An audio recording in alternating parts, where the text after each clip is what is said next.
Now, the Roma Wine Company of Fresno, California presents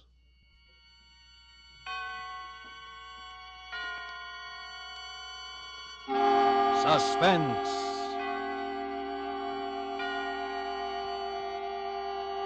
Tonight, Roma Wines bring you Mr. Joseph Cotton as star of Beyond Good and Evil, a suspense play produced, edited, and directed for Roma Wines by William Spear. Suspense, radio's outstanding theater of thrills, is presented for your enjoyment by Roma Wines. That's R-O-M-A, Roma Wines. Those excellent California wines that can add so much pleasantness to the way you live, to your happiness in entertaining guests, to your enjoyment of everyday meals. Yes, right now a glassful would be very pleasant, as Roma Wines bring you Mr. Joseph Cotton in Beyond Good and Evil by Ben Hecht and Douglas Whitney in a remarkable tale of suspense.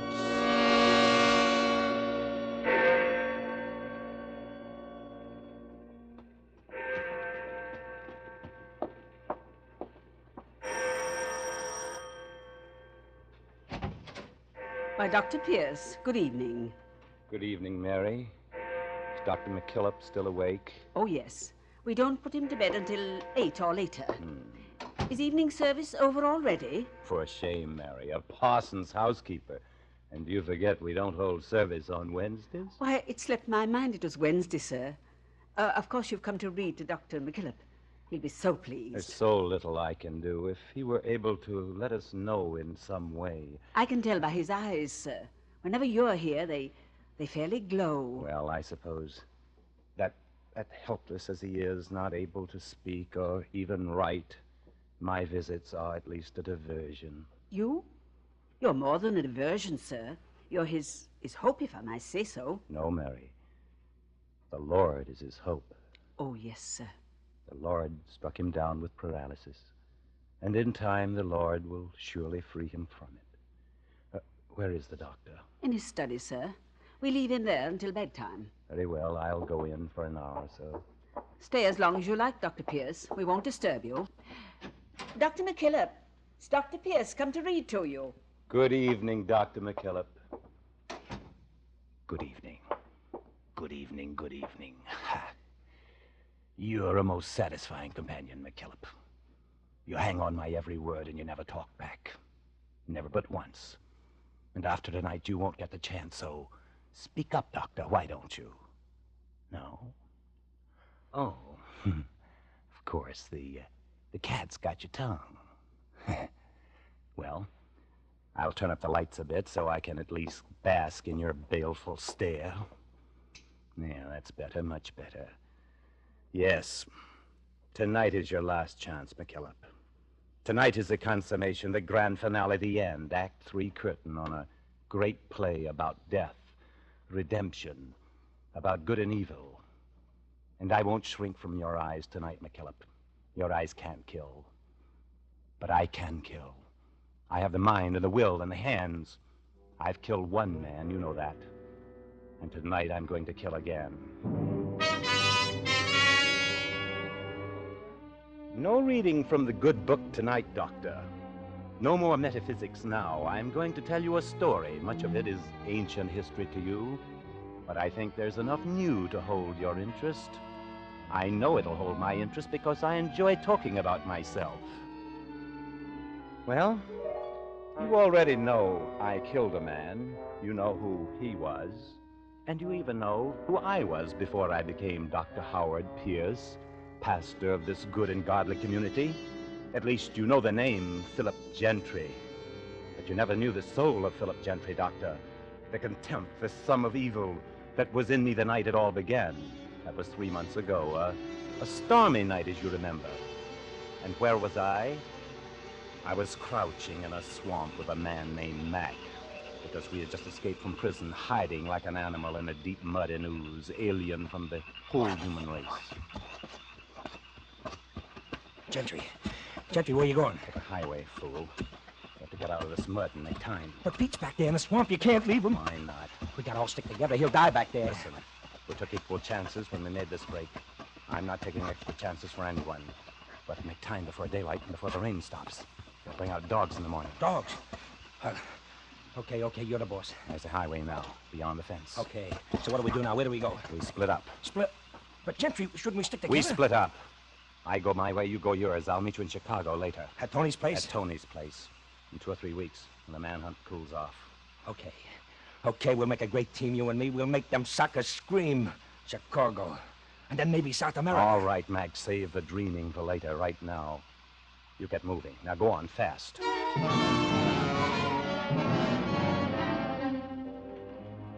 He headed north. I walked a mile or more this way, south. And then I saw the car. It was parked close to the edge of the road, its headlight almost blacked out by the driving rain. And by the glow of a flashlight, I saw a man bending into the rain, struggling to change a tire. He was alone, so I walked up to him.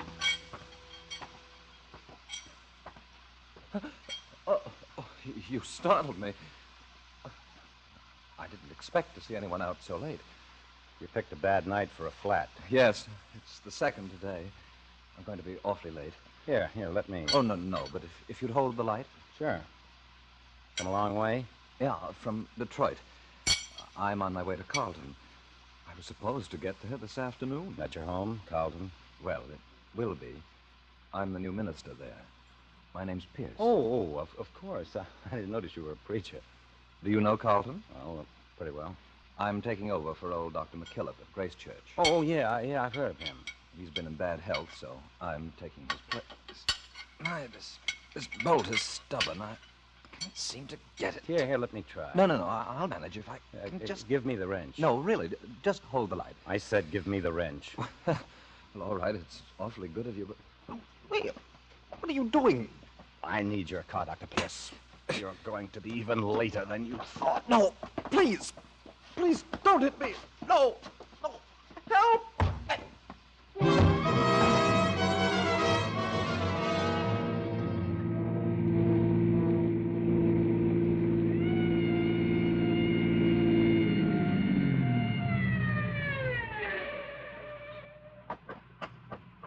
Let me see your license, buddy. My license? Oh, yes, I have it here. Here it is. Mm-hmm. Howard Pierce, occupation. Oh, minister. I didn't notice. Yes, but what is it? Was I speeding? No, we were checking all cars on this road.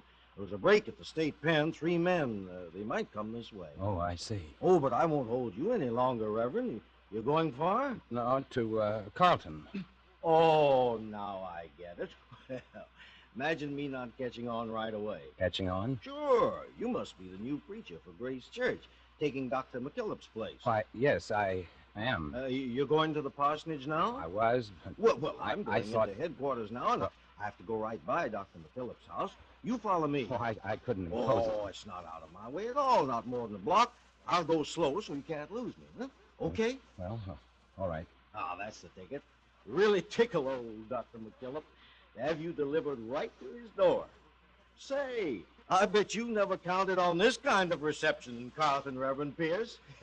Now, did you? No, I certainly didn't, my son.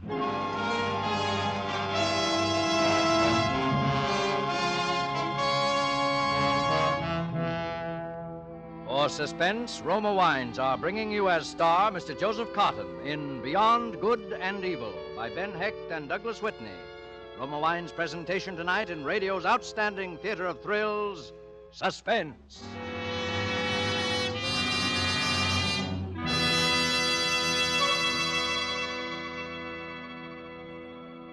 Here's a suggestion from the internationally renowned hostess Elsa Maxwell, who says this about smart and gracious hospitality. Next time you entertain, flatter your guests by serving glorious gold and amber Roma California sherry. Perfect before dinner, perfect at any time. A most delightful wine of light, nut-like taste. Serve cool. From California's choicest vineyards come the carefully selected wine grapes for distinguished Roma sherry and all fine Roma wines. Remember, good Roma wines never vary in fine quality, are always pleasing, the happy result of selected grapes, carefully picked at their peak of flavor goodness, gently pressed, then unhurriedly, guided to perfection by the ancient skill of Roma's famed wineries. Yes, good Roma wines are always delicious, yet cost only pennies a glass. Remember, because of uniformly fine quality at reasonable cost, more Americans enjoy Roma than any other wine. R-O-M-A, Roma wines.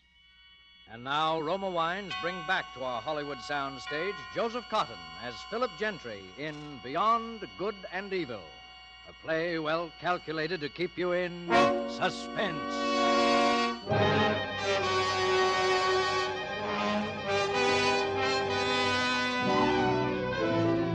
So that was it. My arrival in your dull, pleasant town of Carlton, remember? Officer Owens and your very beautiful daughter escorted me into your study. Father, Mr. Owens brought Dr. Pierce. Dr. Pierce, come in, come in. You and Mr. Owen wait outside for a few minutes, Lucy. Yes. Okay. All right, Father. Sit over here, Dr. Pierce. I can't tell you how relieved I am to see you. I'm relieved to finally be here, Dr. McKillop. Yes, well, I really couldn't bring myself to sleep tonight without first talking to you. You see, the situation's serious. Serious? My health, I'm a sick man. I've had one stroke, as you know. Oh, yes, you wrote. Yes, well, I could have another one at any minute. The doctor says a worse one. And I feel it essential that the work of the parish is in firm hands. This parish needs a young man. Well, I hope to be of service. I've heard only good of you, Dr. Pierce. And you know, you're even younger than you looked. And I looked. In the picture you sent, darker, too. Your hair. I'm afraid it wasn't a good likeness. I have the picture here somewhere on my desk with your letters. What did you want to talk to me about, Dr. McKillop? Oh, the work of the parish. Oh, yes. Here's the photograph. It's Dr. Pierce. Is there something wrong, Dr. McKillop? It's not. Who are you? This isn't your picture. Who are you? I don't think that would interest you, Dr. McKillop. Something's happened to Dr. Pierce. What did you do to him? You're. What do you think I did, Dr. McKillop? Oh. Go on, guess. Don't play with me, you sanctimonious fool. Speak up. Speak. Oh, brother, don't tell me. Don't tell me you've had a stroke. You can't speak. Is that it? Well, I'll find out. I'll take that picture, Dr. McKillop. Now, if you don't mind. Dr. Pierce, we thought we Yes, heard... Miss Lucy, something's happened to your father. We were talking, and all of a sudden... Say, he's sick. I'll call the doctor, Miss Lucy. Yes, please, Mr. Owen. Is It's it... another stroke. He can't speak, apparently can't move. Oh, Father. Father, what can we do? We'll have to wait for the doctor. Maybe even then. I know. The doctor said he could be paralyzed for months, years, but he mustn't die. No, I'm sure the Lord will spare him if we have faith. Yes. Look, he can hear us. See his eyes. I see. It's a blessing you got here tonight, Dr. Pierce. A blessing. You are going to stay. Well, but you must. Well, I wasn't sure, but since this has happened to your father, yes, I'll stay. I hope I prove worthy.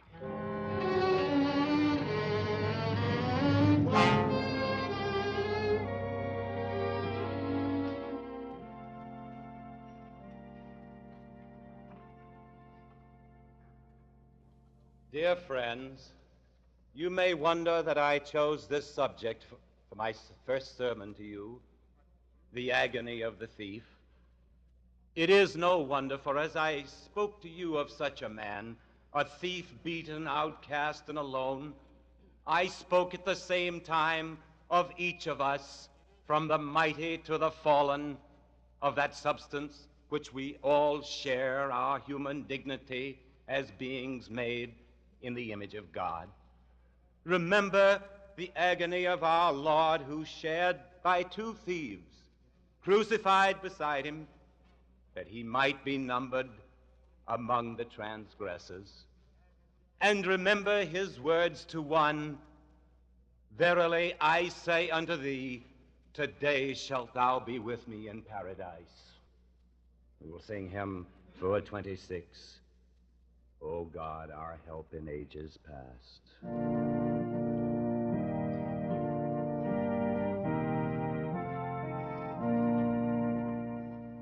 My first sermon, Dr. McKillop, and it was duck soup for me.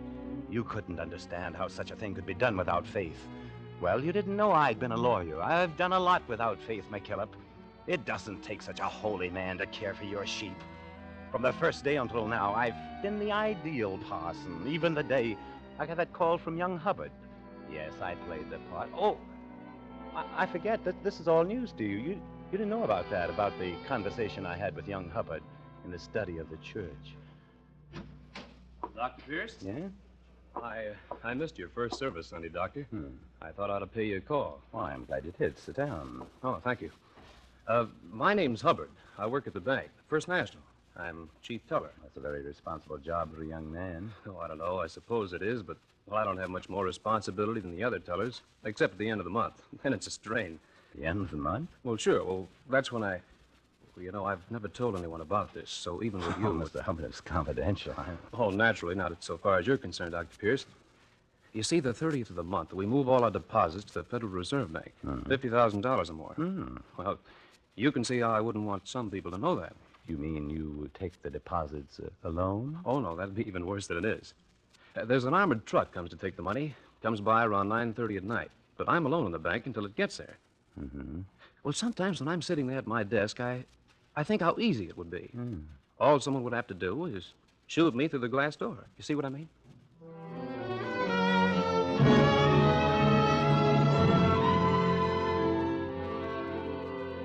Faith McKillop. God never sendeth mouth, but he sendeth meat. Out of all this community's 35,000 souls, Hubbard chose me to share that secret. Sent a letter that night to Mac, care of Tony's in Chicago. As you can see, Mac, the setup is simple and foolproof. If you do as I say, leave Tony's now, hide out until the 28th of June, then head this way. Case the job first, because you must be at the bank not later than 9 p.m. on the 30th. Yours, Gentry.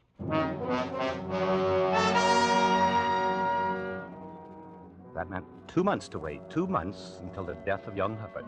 2 months until I had $50,000 and a clear getaway. 2 months until tonight. 2 pleasant months to play a saintly part, warmed by adulation, warmed by love, because even you could see what was happening to your daughter, your very beautiful daughter, Lucy. Dr. Pierce, do you ever think of anything besides your work? I don't know, Lucy. What sort of things? Well, do you ever think of yourself?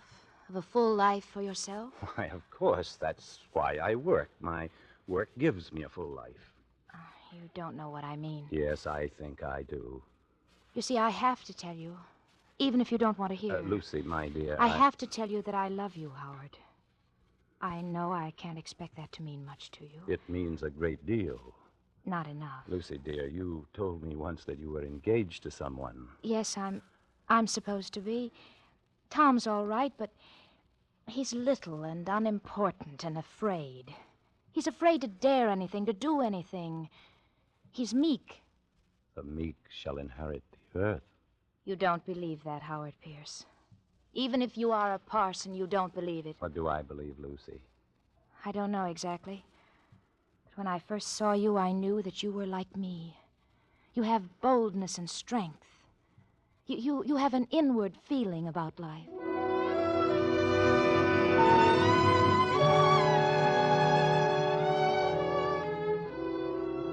I let it ride. There wasn't any harm in that, Doctor, so far as I could see. Lucy was a great help, blinded by what she called love. And what did I feel? Love? Doctor, a man who has mastered the use of words as I have no longer knows what they mean, but only what they do. With Lucy, so long as the word love served me, I used it. After a while, it became a source of danger. That was last week, Wednesday, when I came in the evening to read to you. Howard, the most wonderful news. Guess. How can I guess? Don't you know? The most wonderful thing that could ever happen to us. What's that, Lucy? Well, I've never breathed a word to Father about us because you asked me not to. Not until he can talk to us and give his blessing. Lucy, you didn't... No, not yet. But the doctor was here today, and he told me Father will speak again soon, any day now. No. He doesn't know why he hasn't already. Isn't that wonderful? Yes, it is. Howard, what's the matter? Nothing's the matter. But there is. I can see that you... Sit down, Lucy. All right, Howard. I was going to tell you before, my dear. You see, well, I can't marry you, not ever. You can't... Now, please, you mustn't ask me why. It doesn't matter why. Do you understand? It's because you don't love me. If you have to believe that, all right. Only you must go on and live your life as though you never met me. As though I never met you. Do you know what that means? Whatever it means. It means I'll marry Tom. It means I'll have a little, quiet, secure life. The best life for you, Lucy. Tom in place of you. Well, maybe you're right. I won't ever have great happiness with him, but after this, I'll never have a greater unhappiness. You mustn't be bitter, Lucy.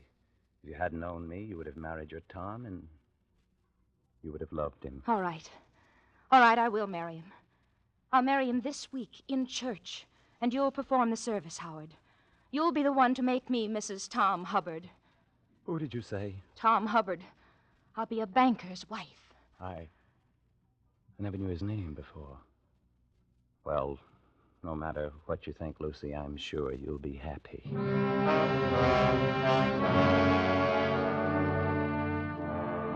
Don't ask me why I didn't kill you, Dr. McKillop, when I heard that you might speak now and at any time. I can still smother you with a pillow and no one would know. I suppose killing always was distasteful to me, a job for cruder minds. It isn't because of any moral scruples, believe me. And don't you believe, Doctor, that ethics had any part in what I did about Lucy either. Not for 1 minute. It was just that I wanted my hands free for this last week. It was just that I believe in leaving a place tidy, no loose ends. If it happens that my neat habits turn in a good deed now and then, that doesn't make me a Boy Scout. After all, if I were a higher being like you, I might be upset by thinking of such things as, killing Lucy's husband tonight, Tom Hubbard, as he sits at his desk at the bank. Here it is, the 30th, and I've got a very important date in half an hour. Well, Doctor, did that interest you? Now that you know the real Philip Gentry, do you understand? I doubt it.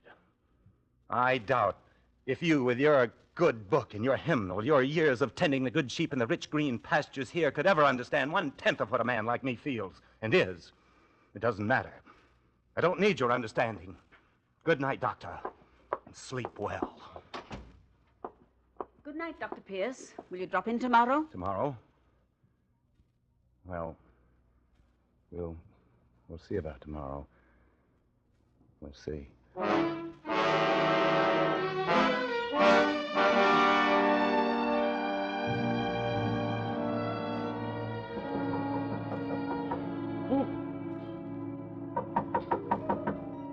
Who is it? It's Dr. Pierce, Tom. Let me in. Oh, doctor, just a minute. I wanted to make sure. You see, this is the night when the truck's supposed Yes, to come back. I remembered. That's how I knew where to find you, Tom. Did you want something? Lucy is feeling sick. I came to send you home. Lucy? Well, but I can't. I have to stay. I can stay for you. Well, gee, I don't know. I'm supposed to stay. Lucy is calling for you, Tom. She's really sick? Well, all right. I guess with you here, it'll be all right. Just tell me what to do. Well, that's the money already in those sacks. Yes. And I sit here? Yes, right at this desk. Mm-hmm. Well, gee, I don't know what the directors will think. Run along now, Tom. They'll never know. Why, even if someone walks by from the outside, they'll never know if it's you or me sitting here.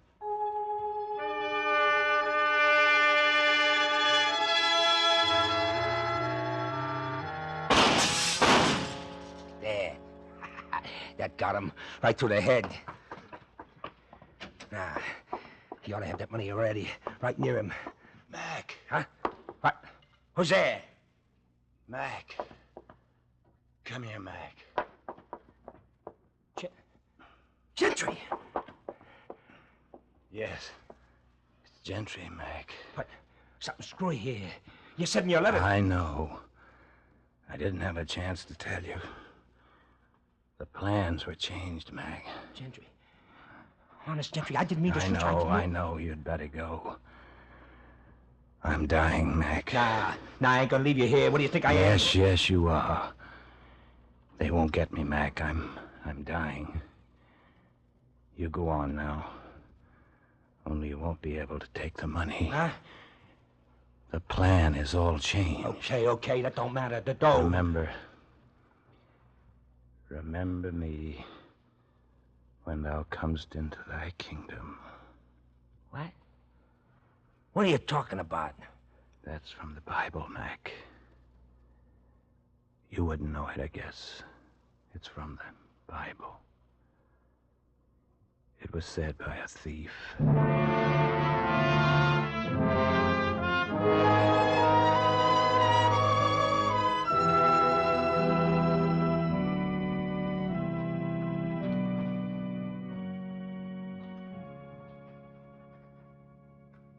This, dear friends, was the man, Philip Gentry, or Dr. Pierce, or whatever other name he may choose in eternity. The man whom we bury today. That night when he stood above my bed, pouring defiance and bitterness into my ears, thinking that I was paralyzed, I could both speak and write. My paralysis had been gone for many days, but I did not speak because I knew what Philip Gentry would do, what he had to do.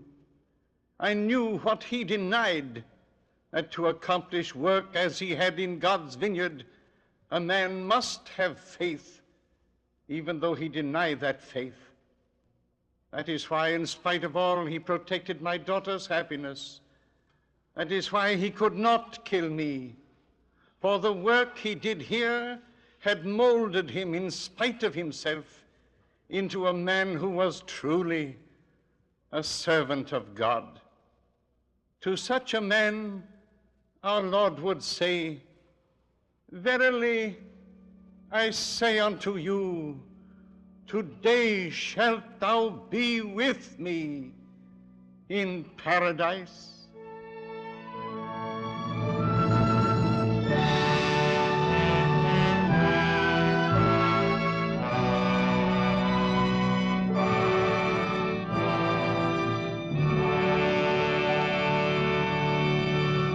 Roma Wines have brought you Joseph Cotton as star of Beyond Good and Evil, tonight's study in Suspense.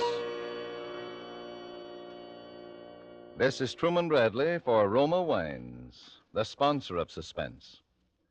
Autumn makes me think of ducks on the wing, says famed hostess Elsa Maxwell, and ducks make me think of Roma, California Burgundy. Roma Burgundy because it's a robust wine for a robust time of the year. So delicious with the savory foods of fall, ducks, stew, beef, or spaghetti. I find Roma Burgundy, served cool, makes food so much more enjoyable. Try Roma Burgundy with dinner tomorrow. You'll enjoy the tart piquancy and fruity taste of this vintner's masterpiece. Yes, like all Roma wines, this is wine at its best in uniform quality. For Manhattan Magic or a perfect martini, use Roma Vermouth, the better vermouth that makes better cocktails. Made and bottled in sunny California. Enjoy Roma wines of fine quality every day. Now featured at new low prices by leading wine merchants everywhere. Joseph Cotton appeared through the courtesy of David O. Selznick, producer of Alfred Hitchcock's Spellbound. Next Thursday, you will hear Mr. Henry Fonda as star of Suspense, radio's outstanding theater of thrills. Presented by Roma Wines, R-O-M-A, made in California for enjoyment throughout the world.